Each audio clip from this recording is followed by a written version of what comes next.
I think I'm Little Rock. Tell me more about that. You're in a teepee and you feel like you're Little Rock? Fire. There's like drawings on my teepee, maybe in like ink berries.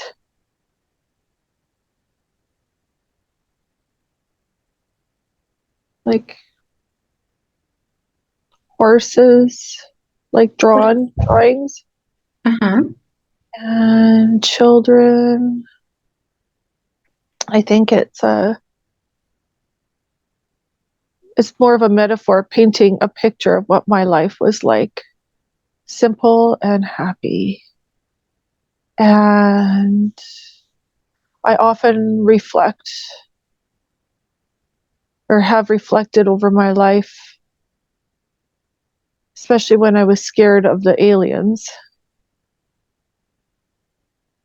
I would think of what we used to do when I was on the plains in my teepee, because we communicated with the aliens, and it was natural for us. And so in this lifetime, when I was scared, I would think about what the natives would do. Oh. And then I would find a sense of peace and not be afraid anymore. Mm-hmm.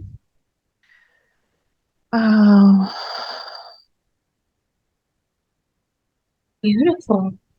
The times were simple. We weren't, I feel like at least the scene wasn't during any time of war, or there was nobody after us. We just got to be. We just got to be. And it was very peaceful and content. What kind of things did you do there?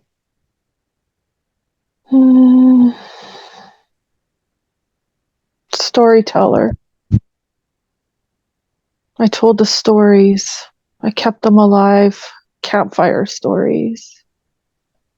The legends that would become the legends, but they were very real to us. So you were the storyteller? You were the one in charge of the legends? Yeah.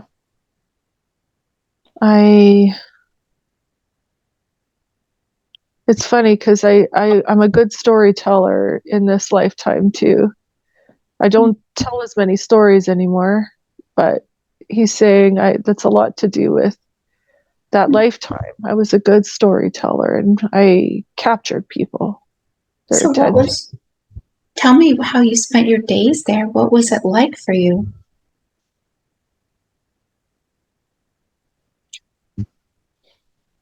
I see hunting and fishing. I think I had a wife and children. Do you get a sense about them? What they were like? Playful boys. Mm-hmm. I think 2 boys. Huh? I want to say I had a daughter, but maybe she died. Maybe. Tell me more about that. Stillborn, they're telling me. Okay. But her spirit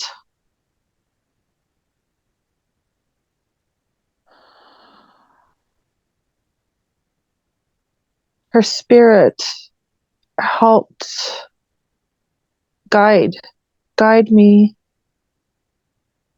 and help my connection to the star people. Mm-hmm.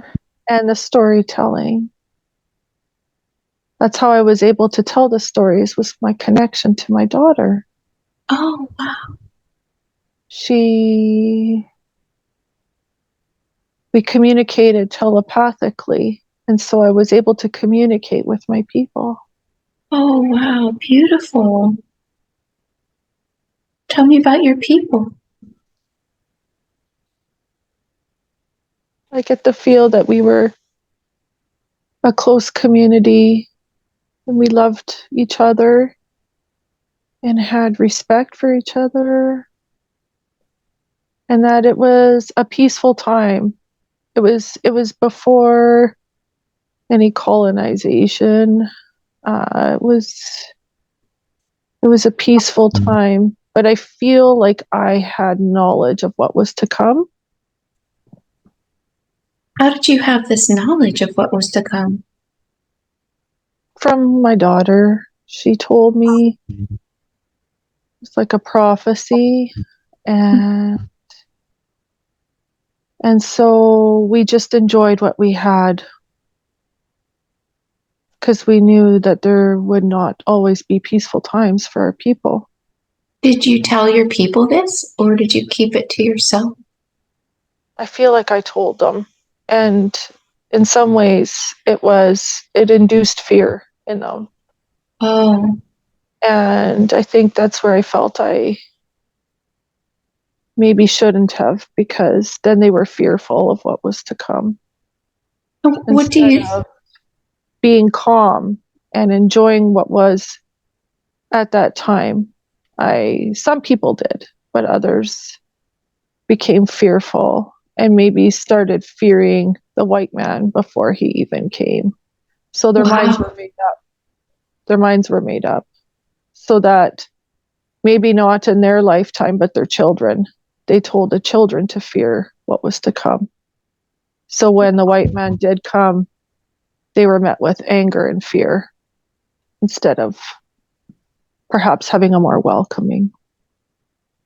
What did your daughter tell you was to come? What did she say would happen? That the settlers would come to where our land is, and that to enjoy the way the land was at that time, because it wasn't going to be there forever. It would be replaced by cities and skyscrapers and lots of people, and people disconnected from the land. How did that make you feel when she told you these things? Calm. Like maybe I knew I would be a part of it. And so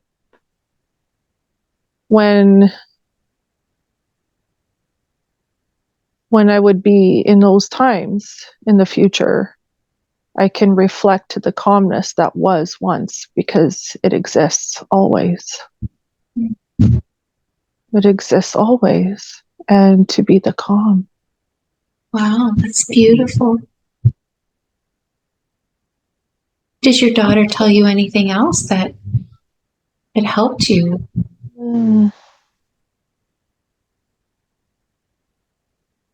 Love, just such love that we come from love. We are love.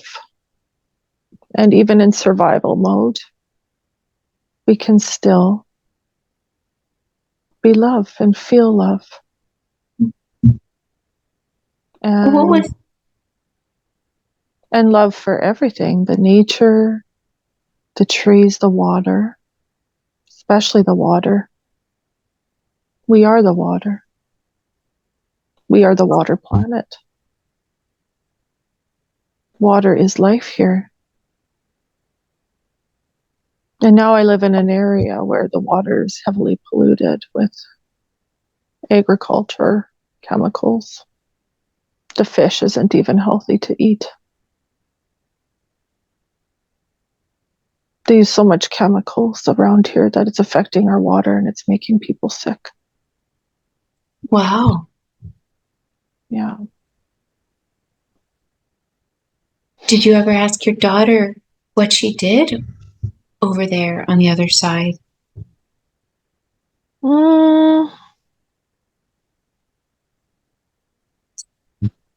I sense she's just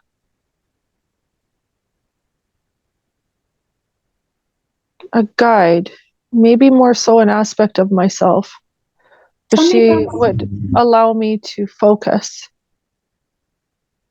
When I would get caught up in the human, She was my focal point because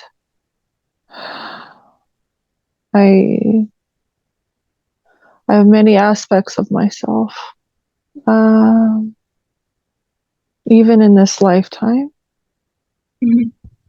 And Amy's just becoming aware of this, that there are many aspects of myself living side by side, so to speak, in other bodies. I am like a fractal of a larger piece. Interesting. And so were you aware that your daughter was a fractal of yourself? And how was that to understand that? What did you feel I think about? it brought me comfort because she was me. Mm-hmm. She was me. And so I knew I always had a connection to the other side. She made it easy for me to stay connected to that aspect of myself because I feel, even in a male body, I feel predominantly feminine, even though it's got nothing to do with gender. I just feel like feminine energy has always been my feeling. Mm-hmm. So to look at myself as a little daughter, it helped me to love myself in my human form, no matter what shape I was in, like what body I was in. And I loved my wife.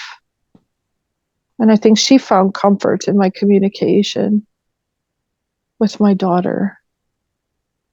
Was she able to have I don't think communication? I don't think so. Maybe somewhat, but not as strong as I did. Why do you feel that? Why do you feel that is? Because she was me, a part of my higher self. Oh, and that's why your communication was easier? Yeah. Oh. What about your wife? How was your relationship with your wife? I feel like I loved her. She loved me and our sons. She was a good mother. We had a good partnership. I feel like we were balanced. We had a nice balance. And our sons were balanced with the equal feminine and masculine energies. They weren't they weren't fighters. They were skillful, but they weren't they were fearless, but not, I want to say, cocky. They weren't cocky. Mm-hmm. They were aware of themselves. They were self-aware. And I really admired that in them. And I felt pride when I looked at them. And so did my wife. We felt a lot of pride when we looked at our children, Oh, that's knowing that beautiful. we, together as a team, we created that. Wow, that's so beautiful. Is there anything else you see that looks interesting or important about that scene? Yeah. I actually see a UFO with a beam. Like in that lifetime, I went up in full body. When that lifetime was over, I think I didn't die. I don't think I died. Tell me about it. What did you experience? Go to the very end of that life and tell me about it.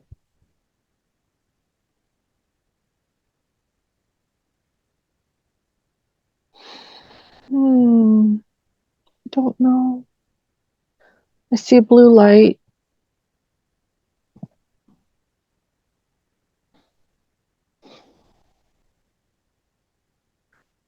I think my consciousness just left that body. Did you And feel or sense anything? that it was normal. I do see blue beings. I can't really make out their, like, any definition. Maybe dark eyes, maybe. But blue beings. Oh, Arcturian. They're telling me they're Arcturian. Oh. And I am one of them. And I think I want to say they preserve my body somehow, but I don't know if it's still preserved or not. But What do you mean by that? For if I needed a body, that body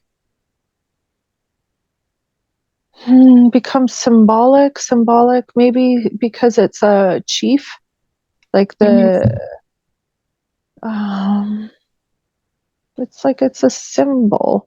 So if one of the beings needed a body, they can use that body. Especially during the times of, so when I wasn't in that lifetime, they kept the body because they knew that the indigenous people, especially of the Native Americans, sometimes I came down to them in the body of my human body, but I was an Arcturian. Oh, I see. And so not to alarm them or scare them. So they were mystified. I became known as almost like a shaman, but that was their words, not mine. But the blue, I'd come in a mist of blue and appear to them and give them hope and peace and let them know that they were going to be okay and to persevere as much as they can and teach them love and tell them the stories so that they knew that I lived a human life and that I knew what was human and I knew what was beyond. So you would come to them in the form, well, first like a blue mist, but then you were in the form of a chief? Yes, a male, and I would wear my traditional headdress and I would come to the people that needed me. And it was like a vision. And I became known even among other tribes that weren't of the one I was in, but they trusted me. So they knew that they could trust the star people. They knew. Were you the only being, the only Arcturian to use that particular body, or did other ones use that body? I think it was just me. Where did you keep that body? In like a glass enclosed,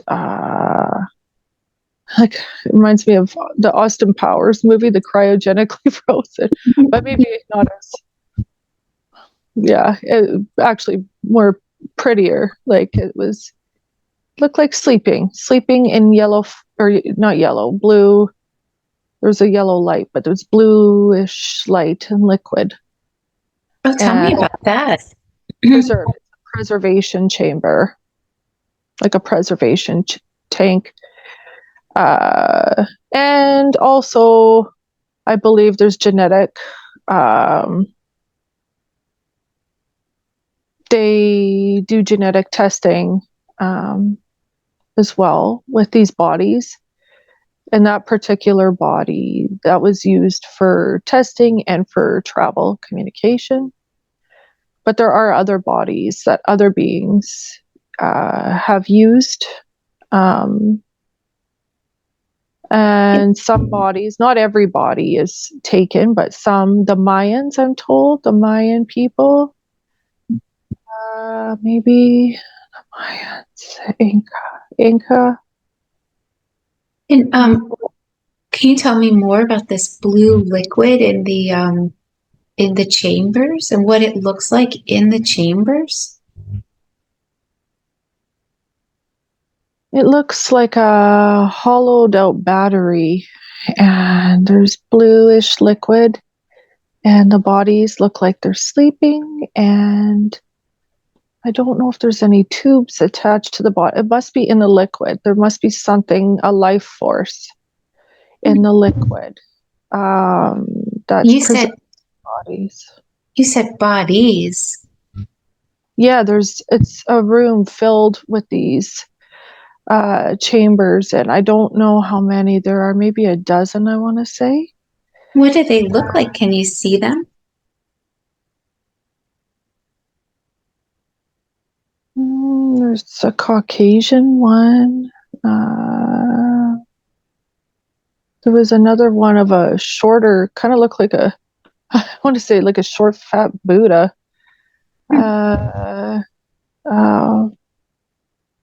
There's really dark ones, like maybe the really dark skinned people of Africa, like the really dark skin.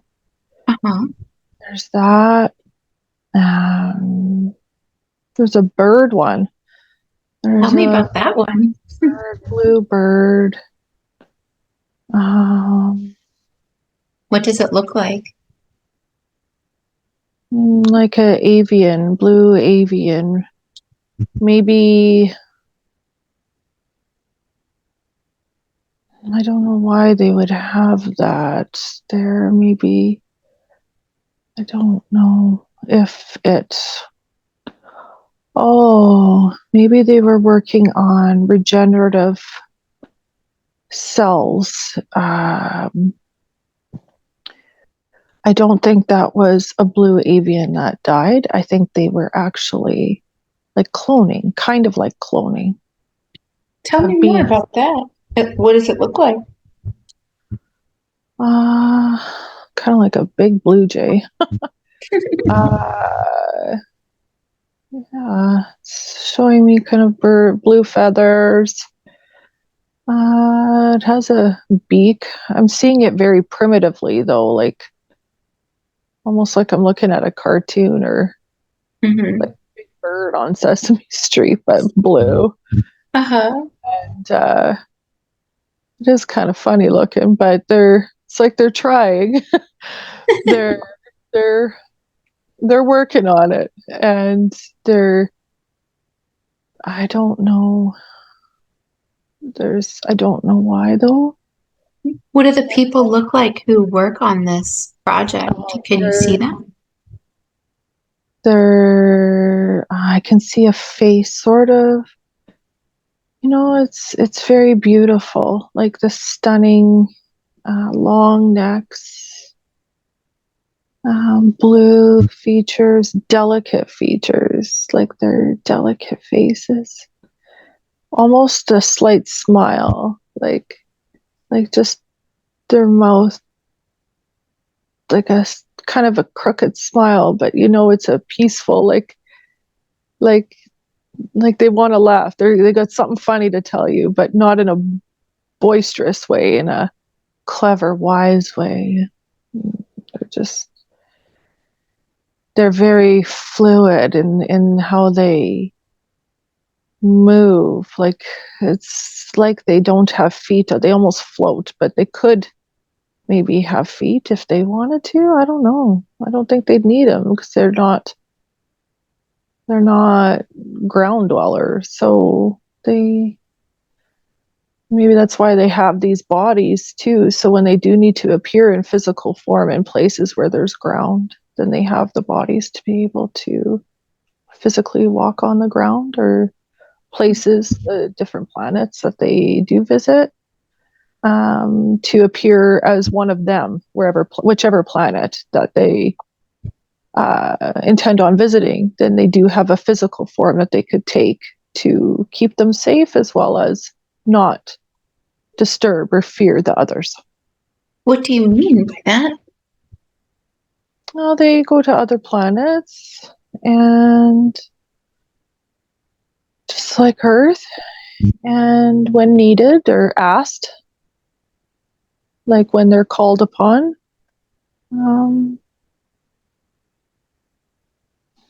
I feel like they're a learning group, like always learning, just so okay with it.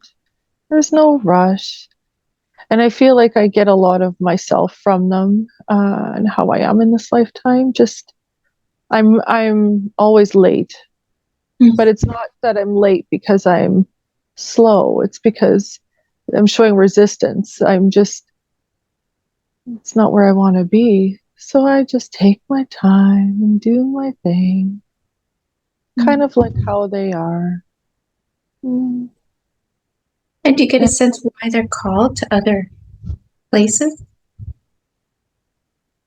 Their energy, they emit this incredible frequency, and it's healing and it's beautiful and it's just delightful. And so it's kind of like, if you think about the universe being a pot of soup, they add their special flavor, and it makes it taste better. uh, they they're very advanced and curious. They're very curious, because they want to understand everything from every aspect. And I really sense myself in this too, because I always want to understand the point of view from the person that I'm visiting with or talking to, or even myself, life, everything. I want to understand it. And so that's what they do. They pursue things of interest until they have an understanding. And then the next thing comes, and the next and the next, and they're just content. And what about you while you're there? What kind of things do you like to do or work on?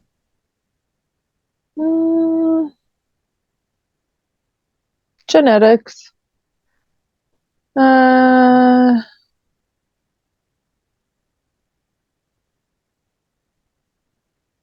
say I have my own lab. Like, it's a pretty big deal. Like, I run a lab, like head geneticist. And I'm always experimenting, creating. They say I'm holding myself back. Tell me about that. I do so much more for the planet than I allow myself to believe. I don't know why I want to minimize myself and my actions and my creations. That's interesting. I downplay myself when my role on Earth especially is of great importance. Tell me about that. Because I'm a part of the seeding process as well as experiencing. So they say multifaceted. It's a very multifaceted. Even as an Arcturian, I'm aware of my other selves. I belong to, not belong to, that's inaccurate, but I am a part of many star systems. And so but Earth is like my baby. Why? Why is Earth like your baby?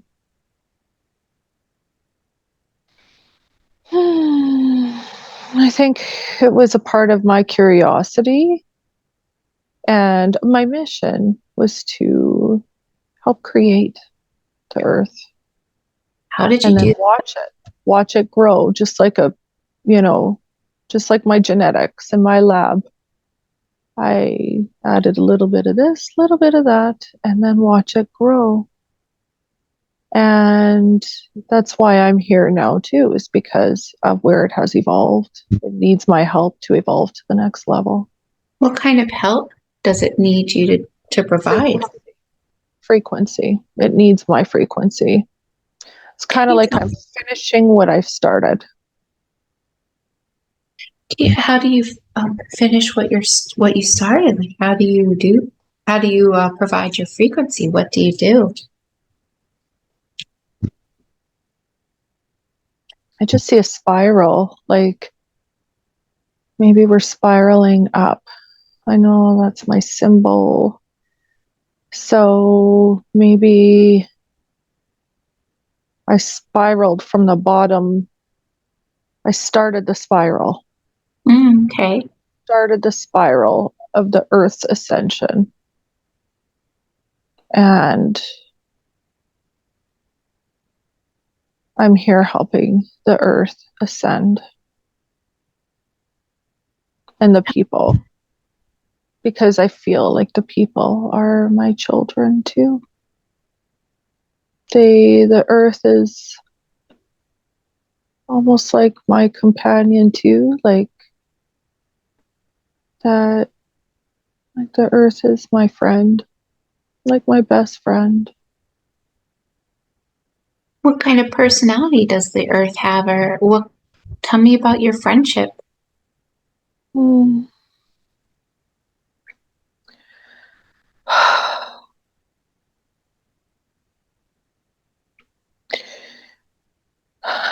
She's just like mother.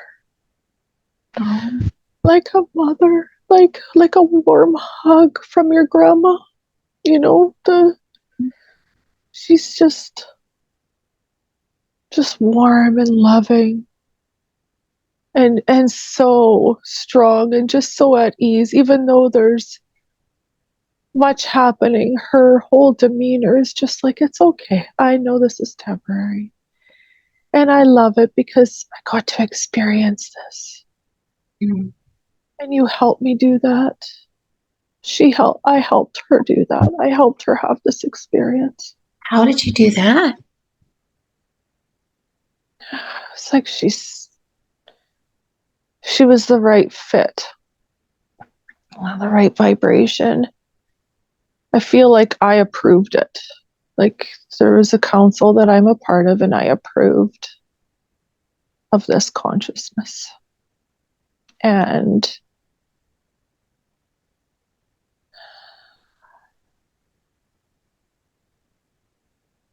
Wow.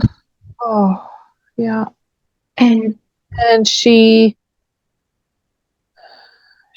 and I are ascending. Like I'm feeling like hand in hand. Like I'm seeing, like I'm just imagining a smiling grandma, and I have her hand in my hand, like she is my grandma in a sense. and And you, even though we're equals, and but yet she feels like my grandmother, and I'm just holding her hand, and we're both letting each other know it's gonna be okay. oh, that's beautiful. And do you ascend as your Arcturian self too, or do you have? A little bit of that. Uh, my angel self, my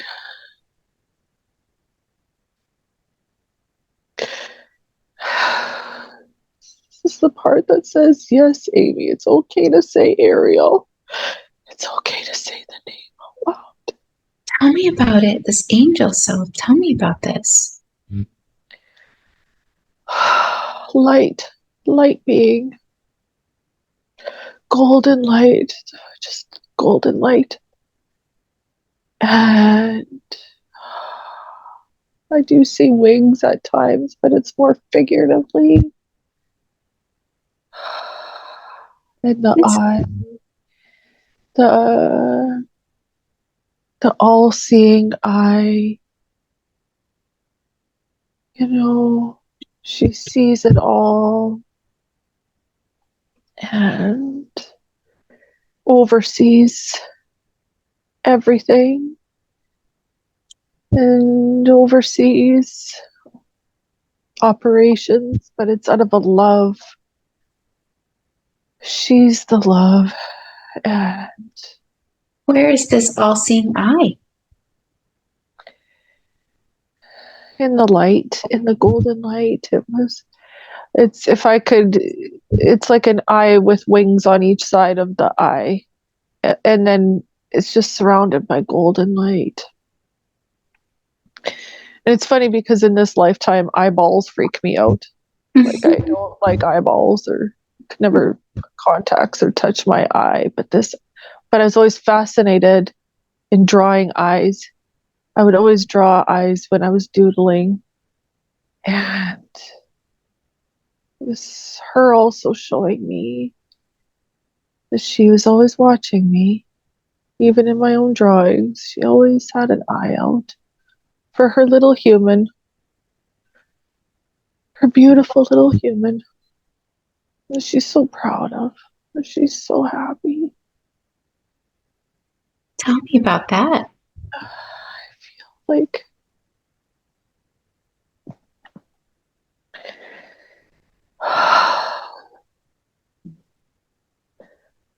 there's just so much love and this loving energy. It's more of a feeling than a seeing. It's like just warm and loving, like grandma.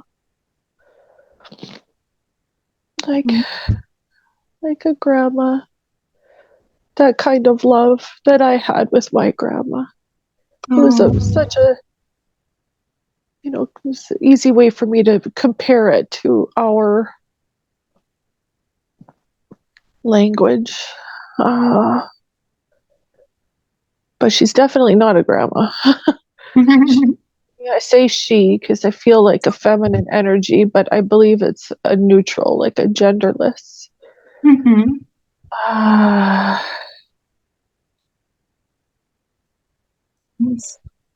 That she just is. Beautiful. Is there anything else about her that seems important? I feel like I'm leaving that scene. Where do you go next?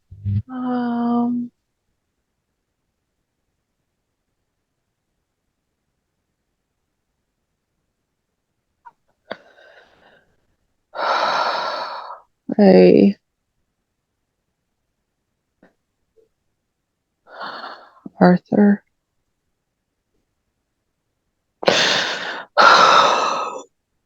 Tell me more. He wants to be set free. Who wants to be set free? This is what I wanted to tell you. Arthur, known as King Arthur. Oh.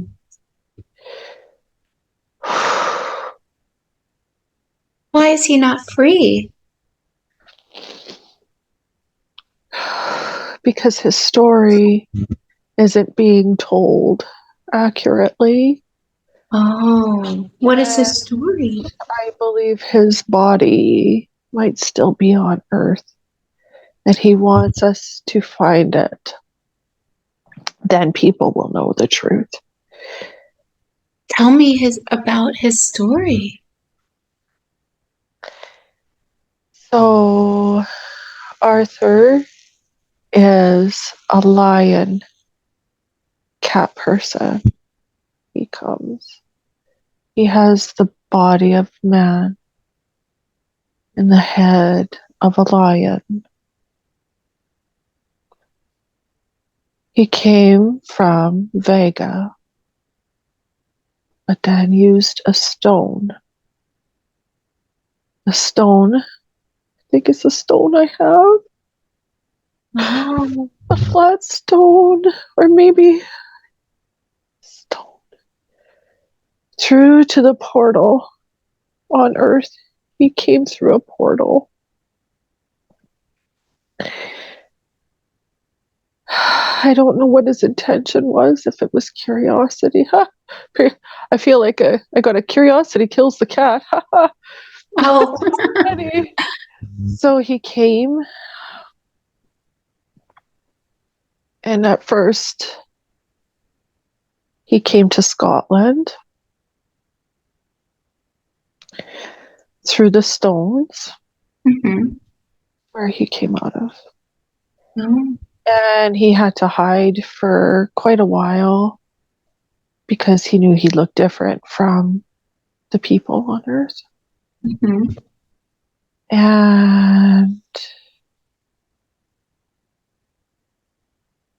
he had to really fight his way through. Sometimes he had to kill another human, which he didn't want to do.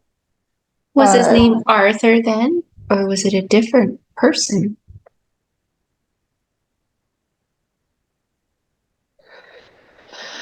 I think it was a different name, but when he made contact with the humans, Arthur was the best it sounded like to them. It was the easiest. Oh, okay. Maybe it was more of like a grrrah, like a, I don't know. But he learned to communicate. He had telepathy, but he wanted to learn how to communicate their language, which was English or Gaelic. And it took him 23 years to be accepted. Although he lived on Earth for, I want to say 153 years. Mm-hmm. He met a woman,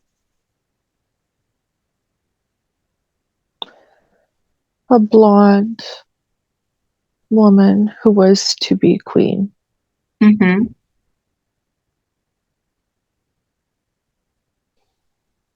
I'm hearing the name Mary. Uh-huh. And they fell in love. She loved him, but her family forbid it because of how he looked. Because of what? How he looked. He wasn't. Oh. Mm-hmm. And they knew he wasn't human. But she was strong-willed. But he did. So the story of Excalibur, there is some truth to it. Although the legend, there's truth in the legend. Tell me about that. So maybe it was his sword. Maybe he had it. Or there was something in the sword. It was the stone in the sword that had power from his planet. It was like a jewel. A jewel. It looked like a jewel to the common eye, but it was a special crystal from his planet. What kind of special crystal? Green. Wow. You know it as hematite? Not hematite. Moldavite. Moldavite. And that's the moldavite comes from his planet? Yeah. Somewhat. I'm an asteroid, maybe? Oh, okay. He, oh, then maybe somehow he got trapped in an asteroid. Oh. It was coming to Earth. He got trapped in the force field of it. But somehow, with the stone or the moldavite, I don't know. Somehow through the energy of the stone, it was an accident, maybe. Oh. I'm guessing his coming to Earth was an accident. He was curious about what he was doing. Maybe he was in a ship, and his ship got caught in the force field of an asteroid. Interesting. And so maybe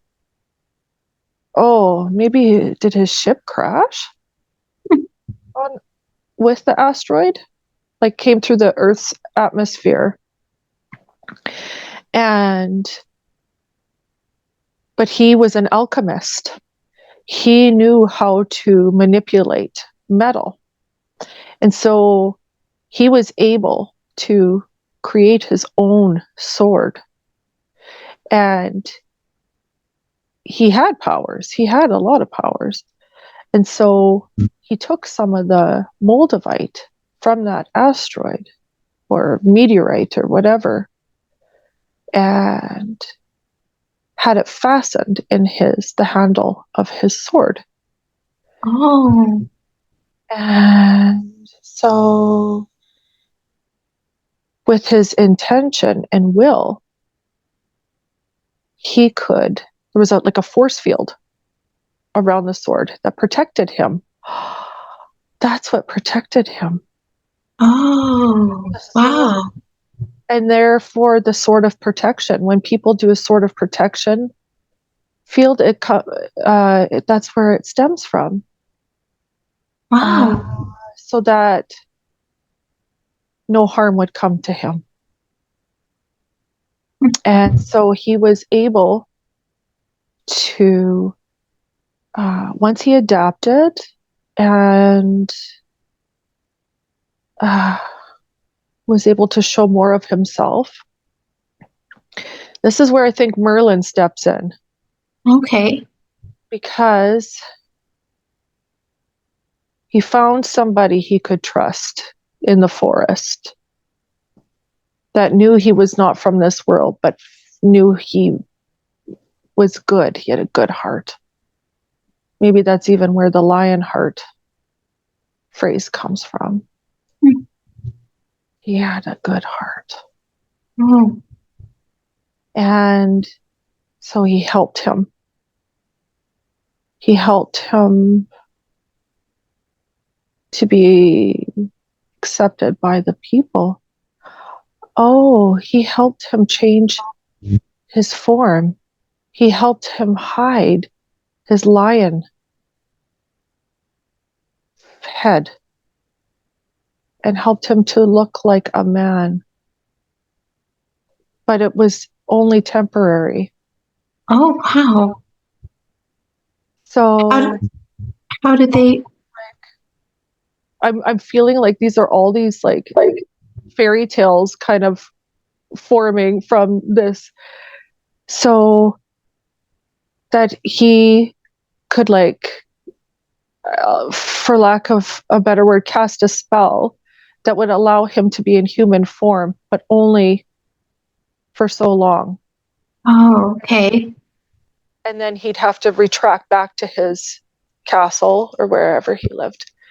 And then at night, he would turn into the lion again. And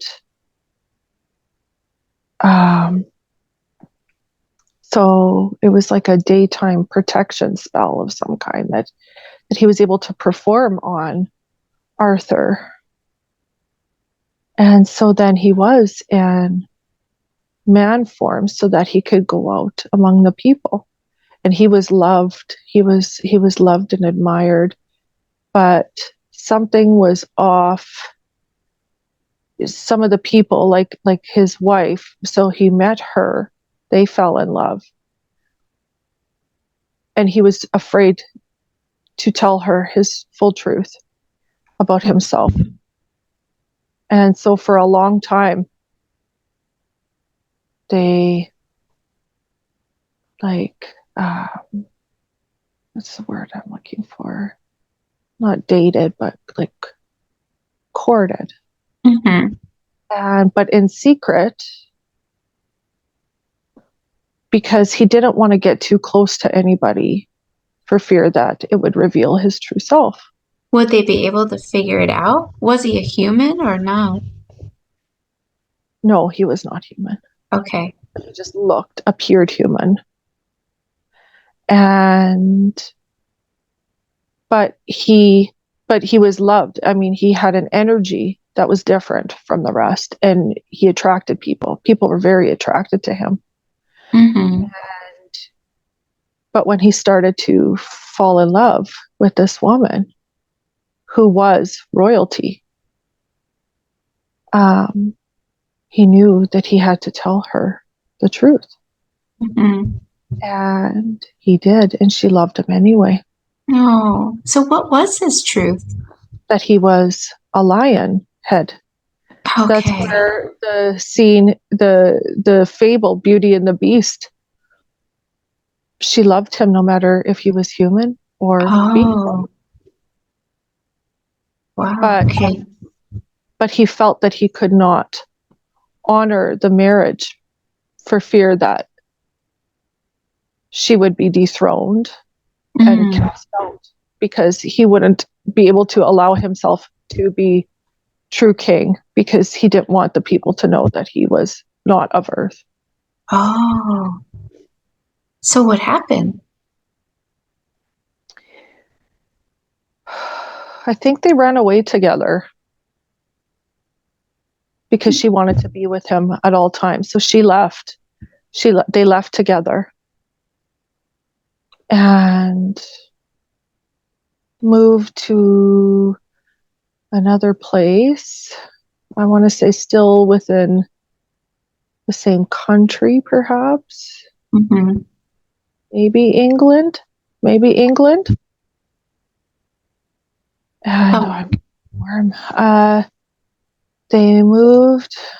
They got married, or at least were in ceremony.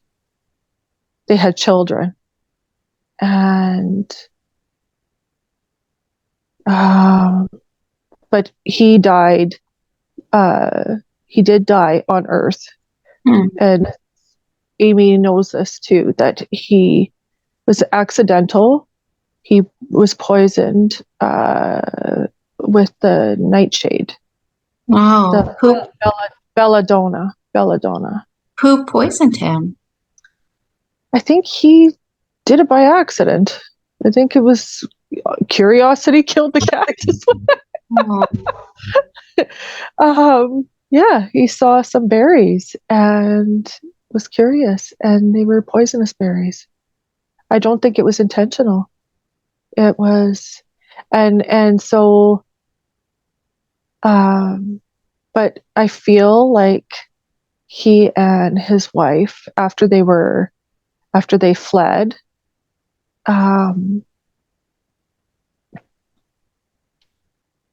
because he had already found popularity and admiration within the people. And I don't know if anyone learned his true form other than his wife. I feel like he didn't. I don't even know if his children saw his true form. So that's why he was always remembered as a man. Oh, how did he have children? He was able to reproduce as a human. He had human reproductive organs. Well, now his story is out. Can he be freed now? Or is there anything else he wants people to know? So the Druids, he was the king of the Druids. This was the start. Tell me more. He wasn't a royal king, but people, you know what? They did. The Druids knew. The Druids knew his true form. Oh, and what do you mean when you say he was the king of the Druids? What do you mean by that? They called him king. Oh, and why? I think it was more because his wife was originally to be queen, so they called them more playful. Like, had she not have left, she would have been queen. Okay. But then she would have been in an arranged marriage. So when they fled, being she was royalty, I think she called him her king. And so the name grew. more so out of playfulness and yet title, because she loved that people admired him, especially those that knew his truth. And because he had the courage to come out to those people. Is there anything else that was... So this is another thing where I'm unsure. I feel like the Sphinx was originally, the face of the Sphinx was that of King Arthur as in his true form. I don't know where the story gets mixed up, how he went from where he was. This is where, okay, so this makes sense. So because he came from another land at another time, when he died, his consciousness was released to the higher self. And that's when I decided to come back to Earth. So the Sphinx was not a jungle cat? It was this is where things are distorted, because I took another life to change the trajectory of what was happening at that time, which is why I came into Lemuria. Oh. Arthur was my first Earth experience. Oh, I see. I went back in time, so to speak, to make some adjustments to the timeline. Which also goes back to the storytelling. I feel like this is just one big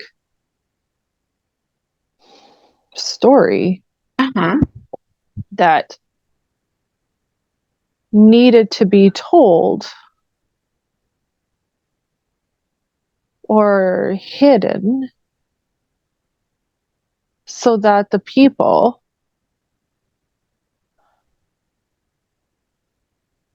could come and experience what they came here to do without the interference. There was something about revealing Arthur's true nature would have interfered with the experience, the experiment. So it had to be hidden. Oh, how would it interfere? The religion. Tell me about that.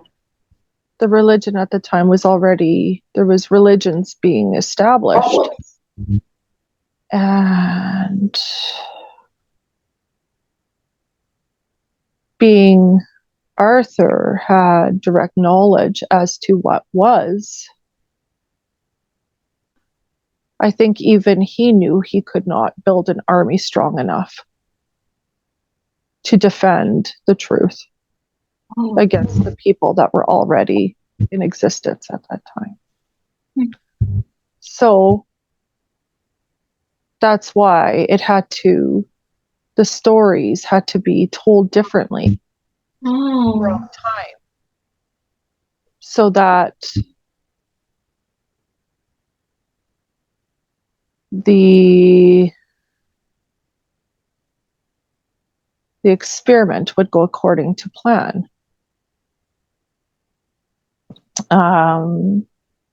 Because it was agreed upon to disconnect, or rather turn off,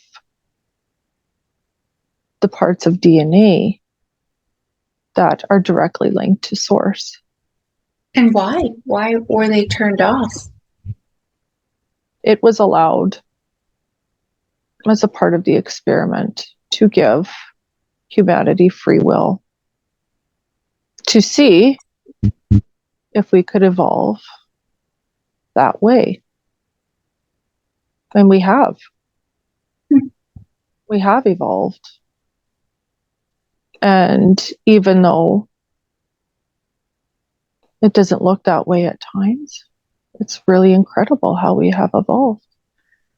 And at this time, with all the awakenings, people remembering their true selves, sending out incredible vibrations throughout the planet. And the truth of everything is happening right now. And the DNA that was turned off, that we call junk DNA, that was switched off, the switch has been turned back on again.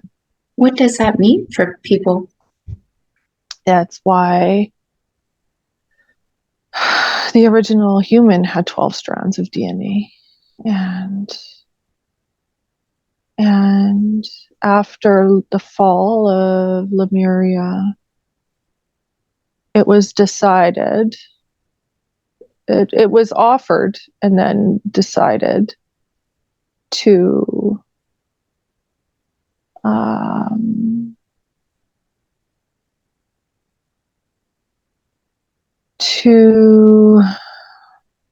have the veil in place because it was thought of. Somebody thought of it, so we had to allow it. What do you mean by that? Has someone thought of it? Yeah. Somebody thought of it, so then it had to be allowed. Oh. So with thought comes action. So it was thought, and no one could see why it wouldn't be for the best interest to see it out. Okay. It was thought of as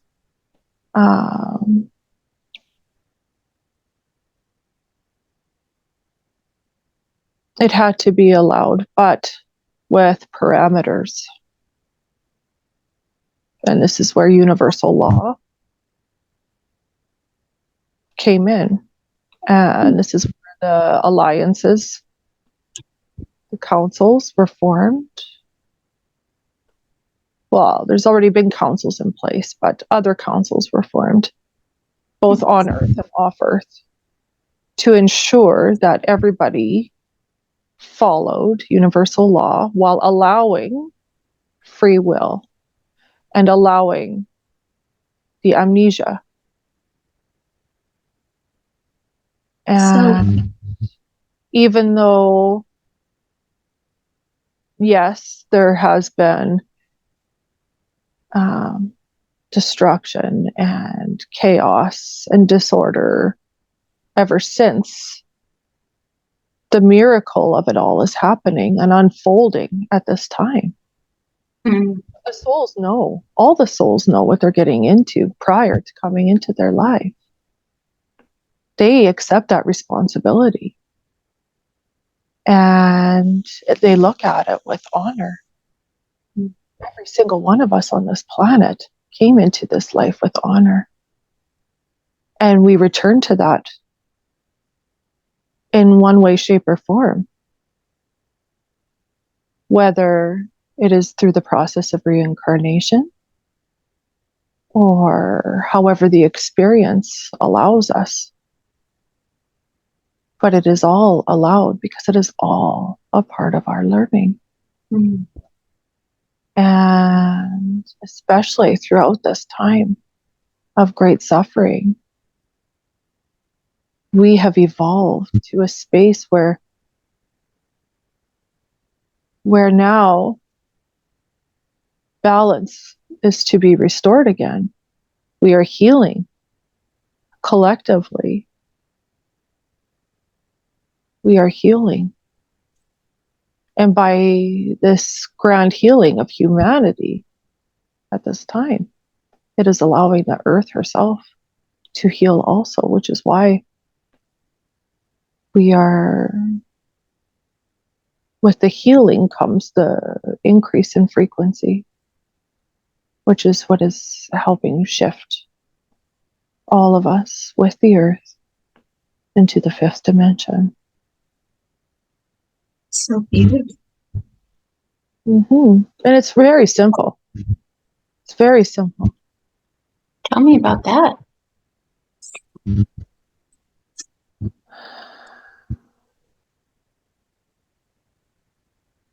The feeling I get is like it all just happened in the blink of an eye. Eternity just is. So the cycle that the earth has been in the process of what's ascending the circle, the spiral.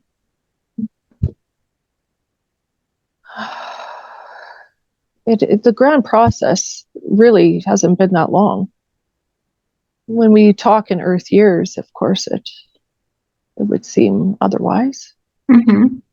But this whole process of evolution was a success.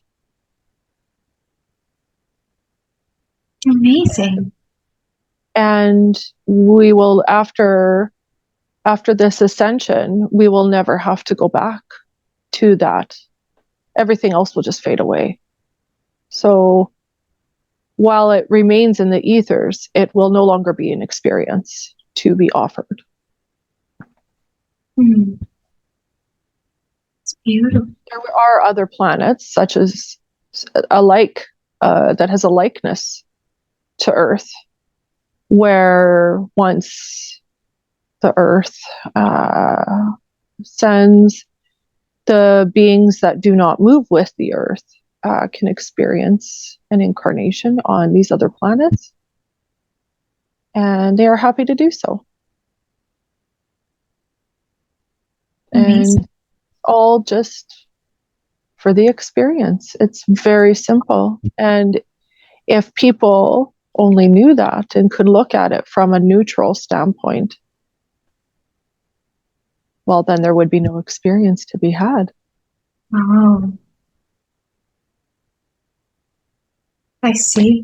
And so when I come into these bodies, these lifetimes, they're not incarnations. It's more to see where we're at, where things are at, how we're moving along, and also to lend my frequency to the earth. Oh. And Amy is doing a really good job. And tell me about Amy. I have a lot of questions about her. Can I ask them now?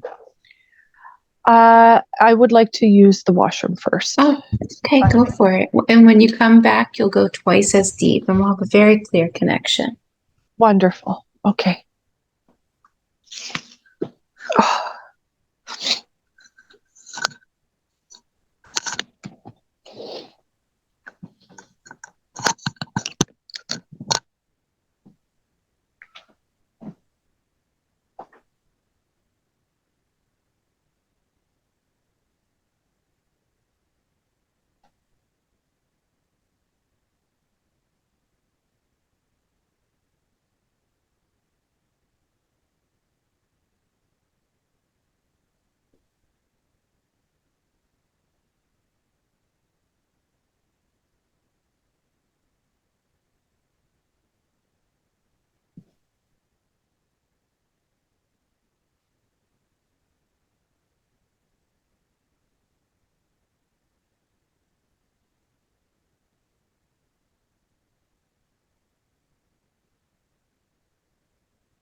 Let me know when you're ready.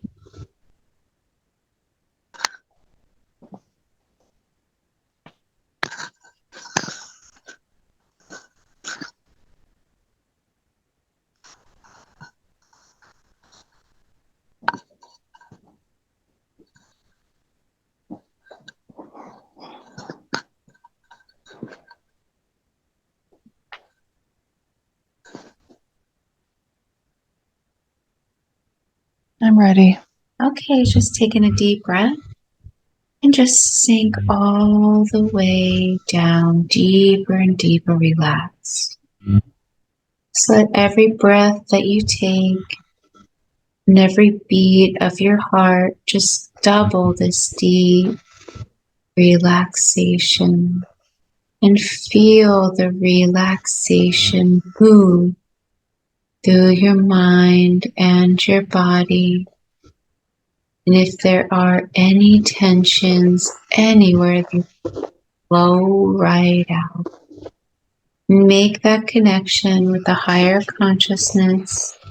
And I please speak with Amy's higher self now, please. God permission. Yes.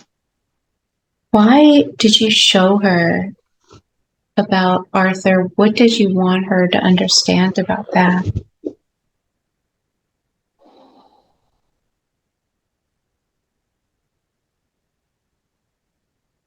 That she has courage and that she is divine. That was her first life experience on Earth. This is her last. She knows that.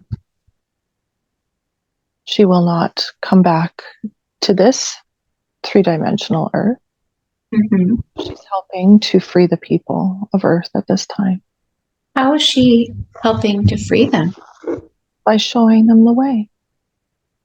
She's showing them the way to live in the new Earth, the new Earth frequency. She's supported, and she will show others that they too are supported. And how is she doing? Go ahead. She has incredible trust in the higher self, even though she doubts herself a lot. She even doubted herself telling the story of Arthur. Mm-hmm. She believes, she knows in her heart it's the truth, but she doubts herself. I want her to stop doubting herself here on out. How could she stop doubting herself now that she got that message? She will. Oh, good. She will. She'll feel it. She'll feel my nudges. She'll feel me more and more as we integrate.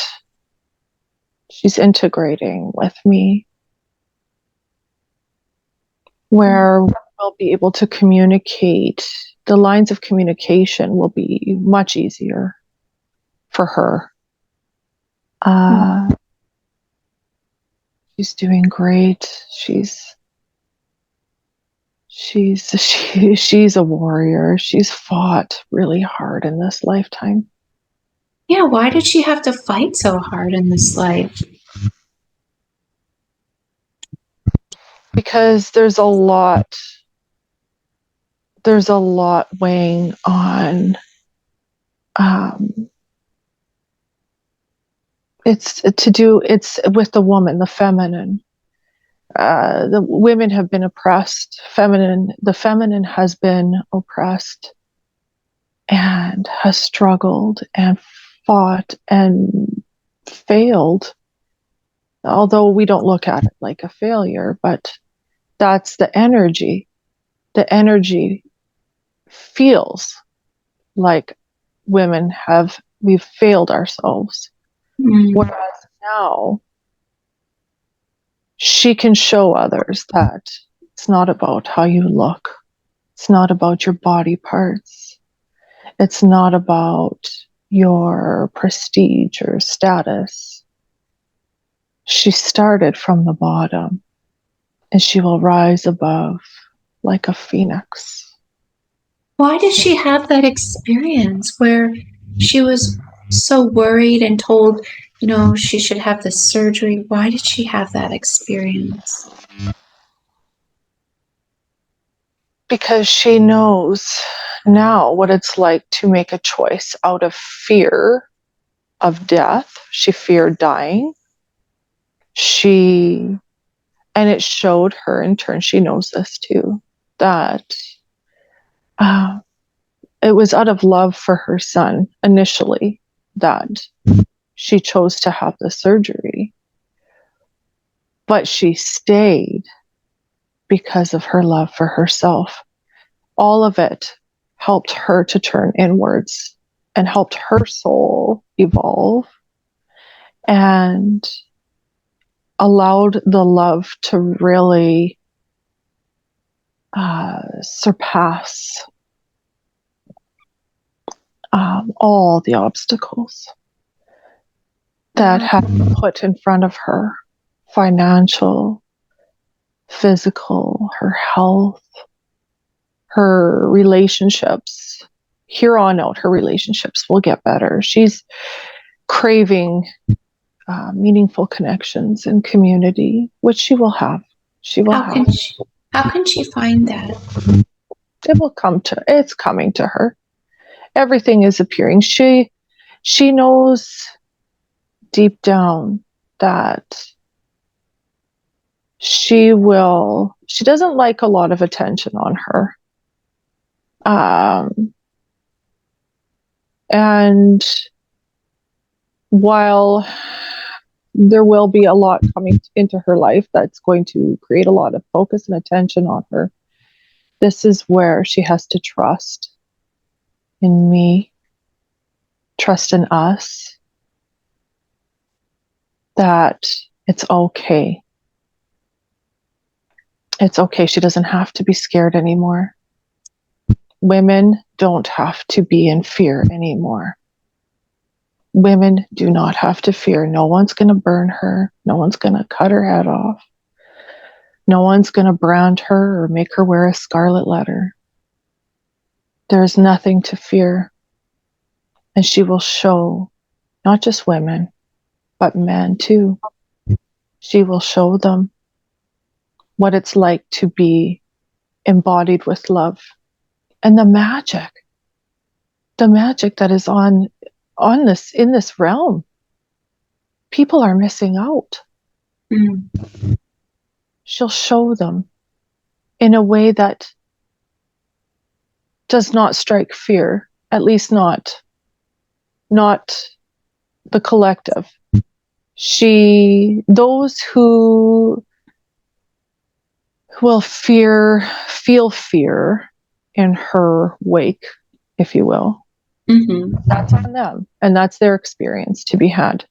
But she's showing others that are craving the same as what she is, that there's another way. And all you have to do is trust. And that way will be shown to you.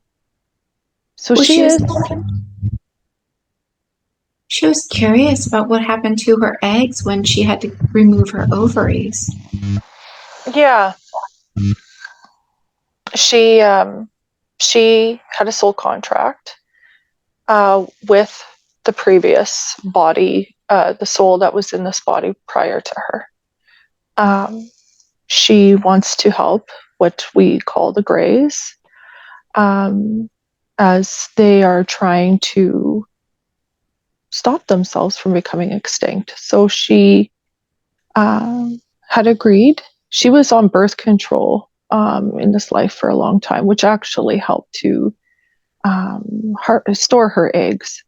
So upon the time of her reproductive organs being removed, she actually had a lot of eggs, viable, good eggs.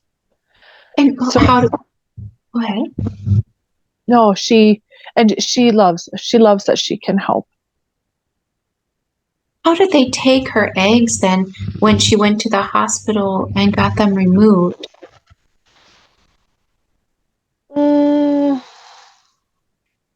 I don't know the it was, all I see is a wand, like a silver wand, like, it would be maybe 30 centimeters in length. Something, I don't know if they extracted the egg somehow when they were doing the surgery. Of course, an illusion was created. An illusion was created so that, and the memories, of course, were wiped from those that were there. She's experienced many times, in recent years especially, where she not lost track of time, but knew that there was a time lapse. So she's in and out of this dimension a lot, like throughout the day. We try to not have her too aware of that, because otherwise it takes a toll on her human body. She's in many places at once. Where else is she?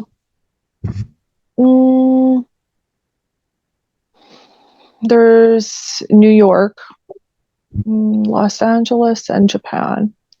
There's others that are a part of our self that she is aware of, that because there's the soul has a big job here, and unfortunately it took many of us, parts of the higher self, to all help the higher self fulfill this role. So she is one part of others, but I feel like these other human forms, they will never meet or cross each other. Right. You keep talking about this big role. Is there any more you could tell me about her big role so she understands? I think she sees it. She has a knowing of it. A lot of it is to help uncover the truth. There's a lot of players. There's a lot of key players on Earth right now. It's like all hands on deck. All the archangels are on Earth at this time. The Egyptian pantheon, they're all on Earth at this time. Everybody is on Earth at this time. And why not? It's the greatest show in history. Right. We all have a big role in it, and we're all connected to it. You're connected to Amy. Robert Edward Grant is another that will help put these puzzle pieces together. He plays a very important role in all of this. He's known as Ra. What is that? Can you say that one more time? Robert Edward Grant is Ra. Oh, interesting. Well, okay, so she understands she has a big role, but what are her next steps towards that role? Is there something she should study or do? She once watched a video with a man named Darius J. Wright. He has teaches a class called the ADA method, which is having controlled out-of-body experiences. It piqued her curiosity. She knows she will take that. That would be the next suggestion for her, maybe in the months to come. Okay, what will happen if she does this? It will allow her to connect easier to the higher consciousness in a physical way, so that she can control what she experiences. She will get clearer answers where she struggles with the pendulum. she will be able to get direct, clear answers when she taps into the astral realm. Oh, okay. Thank you for that. You were talking about another body inhabited her body. Is there anything about that you can say to her? Or is this stuff she already kind of knows?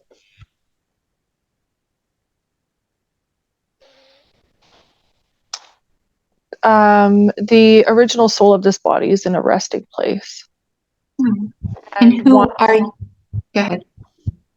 Once this mission is complete, then the soul will be released from the resting place. It was an agreement made by the higher consciousness and the soul to inhabit this body.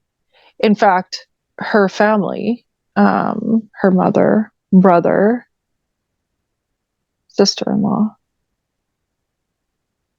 and niece and nephew, I believe they are all walk-ins at this time. We all agreed to come and support each other during this time. Oh, anything about that you would like to tell her?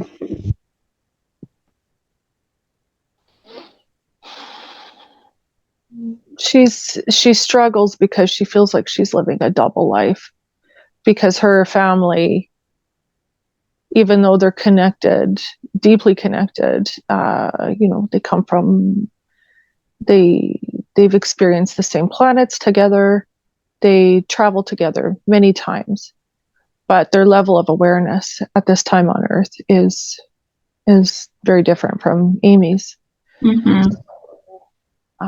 She refrains a lot from, she's very careful about choosing her words, which we really admire about her, because she does like to talk. She's excited and wants to express all that there is, and we love that about her. But unfortunately, she also knows that she does not want to induce any fear. So by just being her and going on her own path, which she will be soon, she will still have her family as connections, but they will allow to be as they are. And then she will be as she is.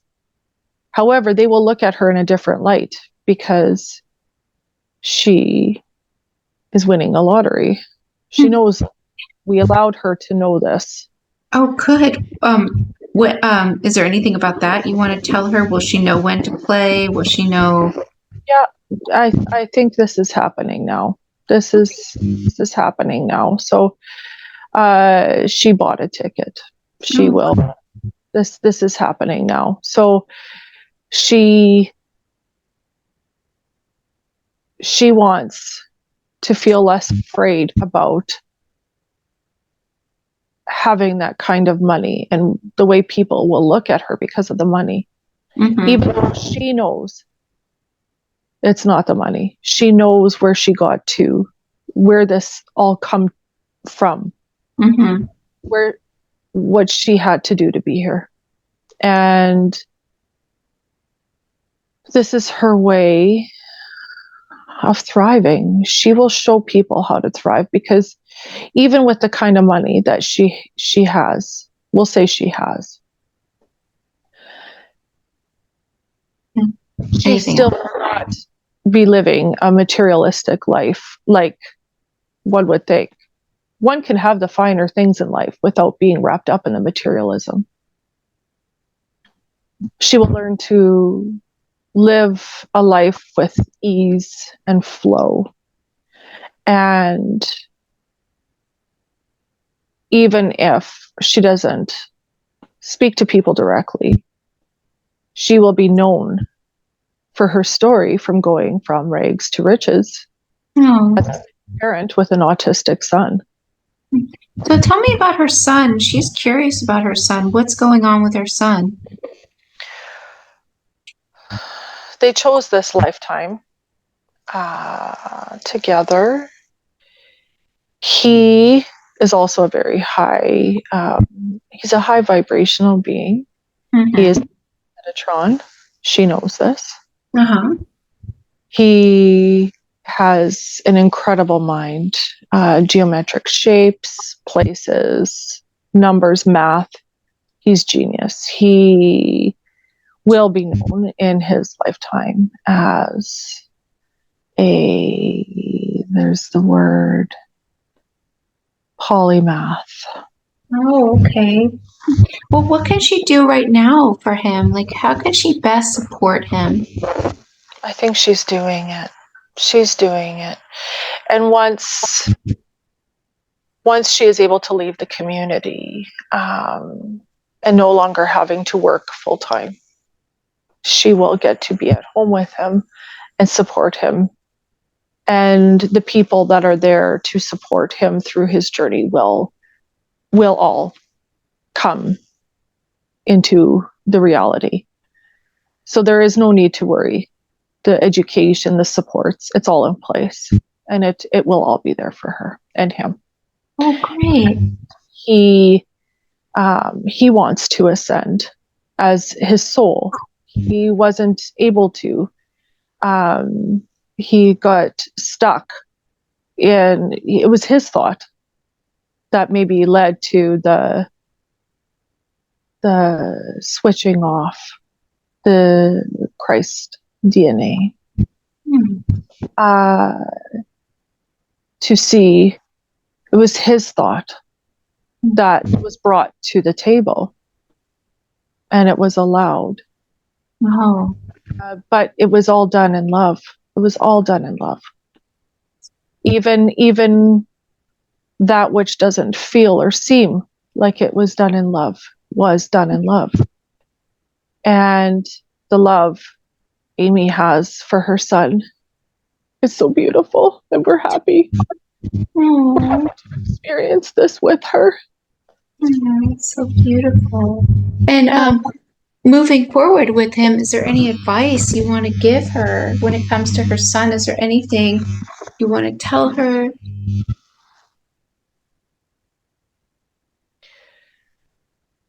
Allow him to be him at all cost. And keep being stern. You are fair. Don't doubt yourself, Amy. You are fair. And he needs the sternness because the sternness is in love.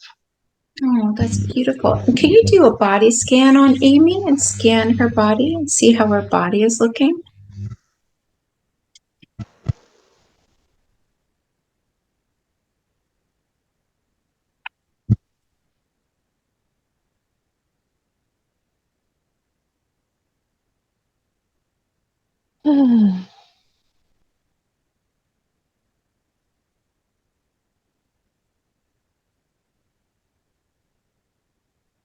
We feel there is an area in her liver. Her liver wasn't, it wasn't like a, maybe stemming from the alcohol use, but it wasn't so badly damaged that the liver is a very fast healer. It just needs to be told what to do a little bit better. All right. Can you tell it what to do? Yes, it will filter those toxins and it will function. It will function at 90% very soon, and then to 100%. Oh, thank you. What is the very root cause of her back pain? The very root cause?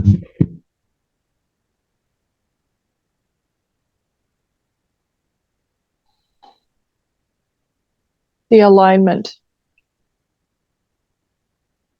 She felt out of alignment because she needed the validation from outside source. And it didn't take her out of alignment. She was always in alignment, but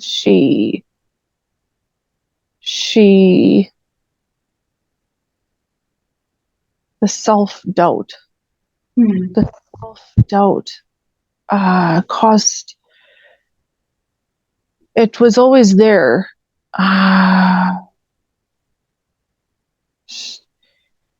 Maybe that she didn't ask. Oh, well, can you bring her back into alignment then, since she got this message? Can you bring her back into alignment? Yes. Yes, we can. What are you doing to do that?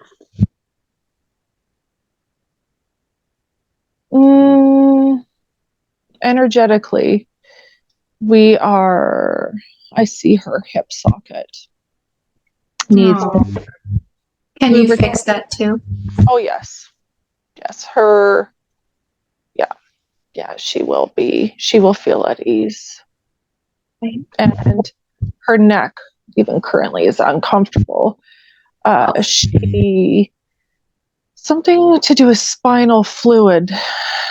There was an injury to her body, not just severe, but where the spinal fluid wasn't able to travel optimally. So we will fix that too. Oh, thank you. Can you tell me also about the scar tissue in her breasts? Like, what can you do about that? We can help. We can.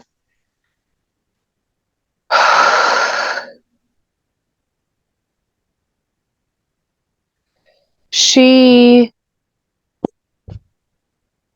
in some ways, she likes the scar tissue as it shows what she did out of love. Oh, okay.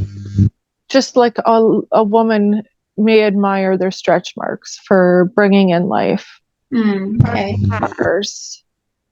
The inside scar tissue will not be of any trouble to her. That will be all healed. The scars on the outside, we can help repair the tissue that where there is discomfort. She may not get full feeling back where there was extensive nerve damage, but that's okay. But we will take the discomfort in that area away. And then as she gets more energy, which she will be able to exercise that area with ease. And as she builds muscle, she will repair those tissues herself in her body. What is the very root cause of her weight gain? She needed to slow down. She needed to not have any distractions. Oh, well, now she. Yeah, but she's okay now. She knows to listen. She knows to stop and listen. She knows how to read her body very well. Even before she had her spiritual awakening, she was very in tune with her body.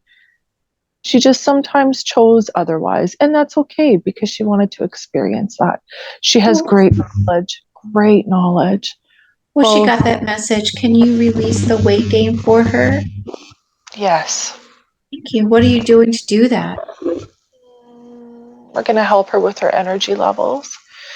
We will turn her appetite to more wholesome food while still enjoying the food she enjoys and finds delicious.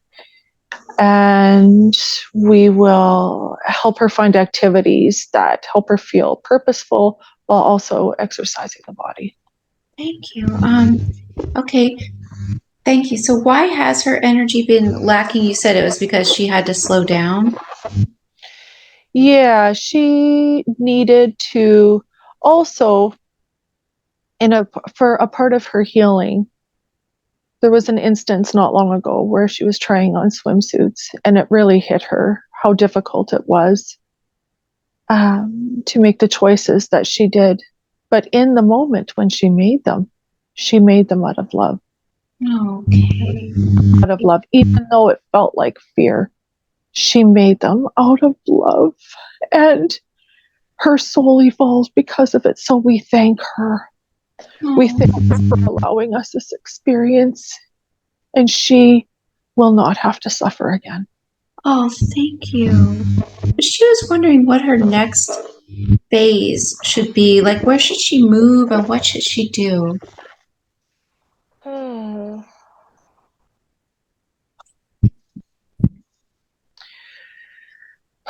We feel it is best that she stay in Saskatchewan for a brief time.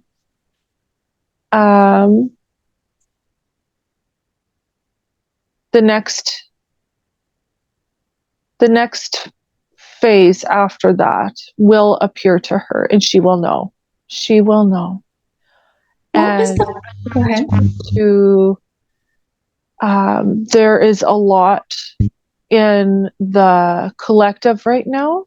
That by remaining in where she is, because this area, even if she moves to Saskatoon, it's not a big city. There's not a lot of interference. And the seasons, being in a place with the seasons, the 4 seasons, is good for her because she allows to expel and she allows herself to be able to give the energy and receive the energy in a balance. So as when we are in high sun periods, we do find ourselves more energetic. And in low sun periods, we take more time to rest. And this has been a good balance for her. Oh, that's really good. She will, this year will be different because she will not have to work full time. So she will be able to take those winter months and be able to be at home and playful with her son, just how she wants. How would that rock find itself in her purse? We put it there. We put it to show her that she is, that she is no more a part of the reality than she makes herself to be. So the rock, if she ever feels like she's too heavy or dense in this 3rd dimension, to hold the rock and just know that it is us giving her strength, and that we are her rock. We are all, and that we don't want her to not want to be a part of this reality, which at times she feels that way, although not suicidal, but it is difficult. And so whenever she feels those feelings, which I feel will be fewer and fewer, let that rock serve as a reminder that that rock is not of earth, and nor are you. No, that's so beautiful. Okay, I have a question. Let's see. All the reincarnations of these great beings, is she correct in all of them? Yes. Okay. Let's see. Who was Edward, and why did he say not to mess things up? What was he talking about?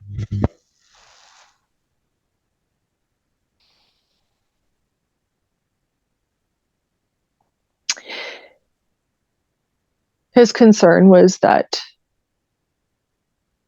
she would be consumed by alcohol and the lifestyle she was carrying.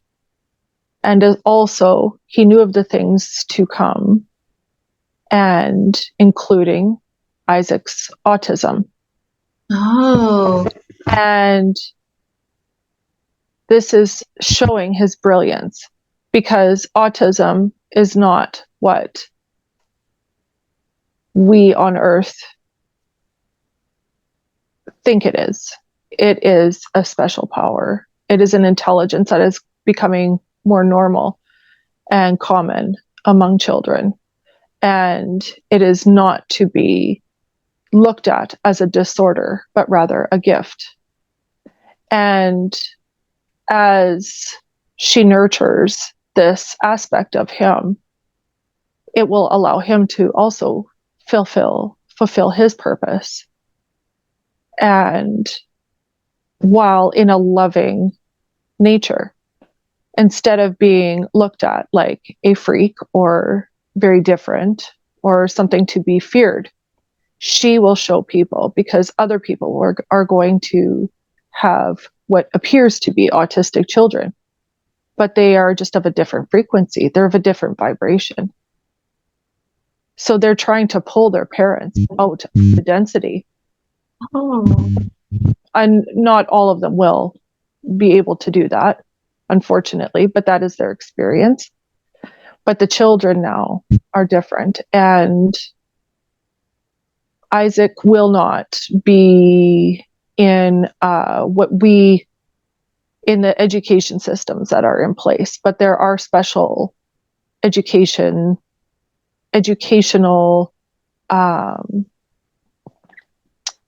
experiences, I want to say, that he will have that are designed for him specifically, and they will present at the time. Oh, that's okay. Yeah. Let's see. Did I miss any questions?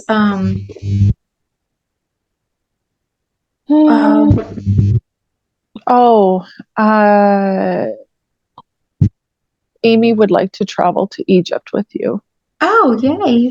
When do you want her to come? September for her birthday. Oh, wow. Okay. You are in Egypt, even though it says that it is full. I believe she will try and go at that time. There's one spot for her female that opened today. Oh, Amy surprise. That is so funny. I have to make sure, but it's open today, and I was like, well, if you want, I can ask. That's hilarious. What was that random S in the convoluted universe?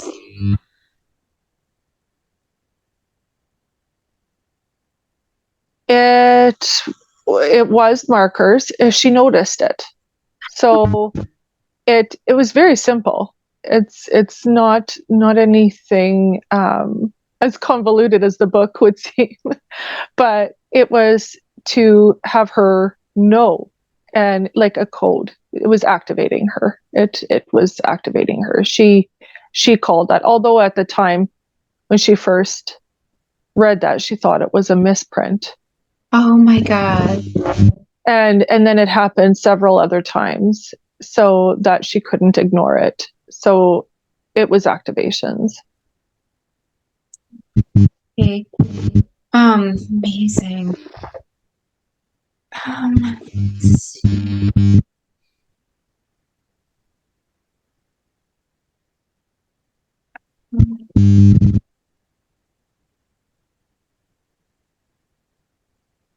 Is there, let's see.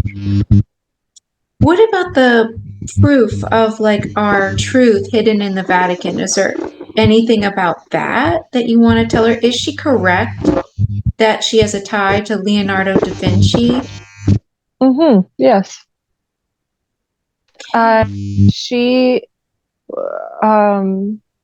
both on Earth and off Earth, her and Leonardo, or the soul of, has history and a connection. That is you. That is you. What is me? What did I do? You are Leonardo. You were Leonardo, and you were meant to be in this lifetime to help uncover the truths as well. And you're doing that through your hypnosis, your books. Your books are activating others, and as well your videos. You are you will learn more as well, as your higher self is ready for you to know more of your truths, not just uncovering those for others, but your own as well. Thank you for that. I have a question. Did the Mona Lisa painting really leave codes? Yes. Yes, there are codes in all of Leonardo's work. He was a profound man, and there is a likeness in Robert Edward Grant also. And I believe all your paths will cross. Wow. And this will be a fun adventure for all of you. Amazing. Let's see. Is there anything else you want to tell Amy about anything at all right now? Just how much I love her. And she's and thank you for following all the nudges and for giving me the experience. She knows of a couple times in particular where she felt the presence of not just one, but the all that makes up the higher consciousness. That is her. We feel her emotions as she feels them, and it is exhilarating, and she knows that. And through the drug use that she has experienced in her life, we are actually happy that she has an understanding of that, as it is a problem on Earth right now. But knowing that us as souls, when we experience human emotion, it is the greatest high there is. Well, that's really good. Learning, it is learning. There's so much more to learn from emotion that humans have forgotten. And when we experience human emotion, it is an ultimate feeling, as we come from a place of love, but also neutrality, where we don't feel the highest of highs and the lowest of lows as you do. So in experiencing that from this perspective is truly a feeling like no other, because we know that the experience will be over and we return to love. So every time we as a soul get to experience the human emotion of all emotions, it is the ultimate high. Wow. And there is no drug imaginable that can replace that. So when a human suppresses emotions by using alcohol or mind control and all the other ways that are distracting humans at this time,